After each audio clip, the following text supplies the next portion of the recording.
ഇപ്പോൾ പ്രതിപക്ഷ നേതാവ് വി ഡി സതീശൻ മാധ്യമങ്ങളെ ചെയ്തില്ലെങ്കിൽ അവരുടെ കയ്യിൽ നിന്ന് നഷ്ടപരിഹാരം ഈടാക്കാനുള്ള വ്യവസ്ഥകൾ ഇതിനകത്തുണ്ട്.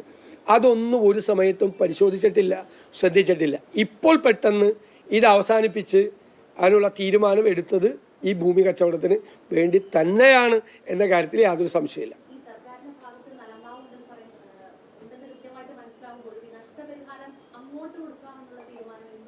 അതാണ് ചോദ്യം. അതാണ് ഏറ്റവും പ്രധാനപ്പെട്ട, ഏറ്റവും പ്രസക്തമായ ചോദ്യം. അതാണ് ടീകോമിന് എന്തിൻ്റെ പേരിലാണ് അങ്ങോട്ട് നഷ്ടപരിഹാരം കൊടുക്കാം എന്ന് പറയുന്നത്.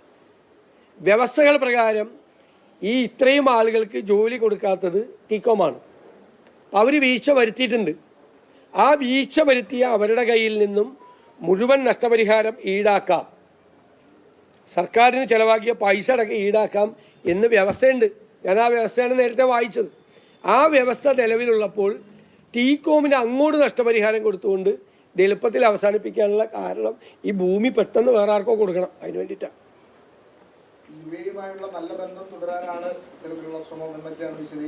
അല്ലല്ല, അതൊക്കെ വെറുതെ ആളുകളെ കബളിപ്പിക്കുന്നതിന് വേണ്ടിയിട്ട് UAE ഗവൺമെന്റിന് എന്താ ഇതിനകത്ത് കാര്യം? ഇതിനകത്ത് എന്താ കാര്യം? UAE എന്തിനാണ് നമ്മളോട് പിണങ്ങുന്നത്? ഇവിടെ ഒരു എഗ്രിമെന്റ് വെച്ചിട്ട് ആ എഗ്രിമെന്റ് പാലിച്ചില്ല, വ്യവസ്ഥകൾ പാലിച്ചില്ല എങ്കിൽ അവരുടെ കയ്യിൽ നിന്ന് പണം ഈടാക്കേണ്ടതിന് പകരം അങ്ങോട്ട് നഷ്ടപരിഹാരം കൊടുക്കാനുള്ള തീരുമാനം എടുക്കുക എന്ന് പറഞ്ഞാൽ, എന്നിട്ട് അതിന് ഒരു ന്യായീകരണം ഇല്ലല്ലോ, ഒരു ന്യായം ആരും പറയുന്നില്ലല്ലോ.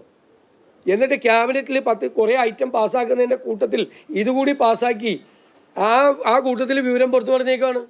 ആരും ശ്രദ്ധിച്ചില്ലെങ്കിൽ ഒരു വലിയ പദ്ധതിയാണ്.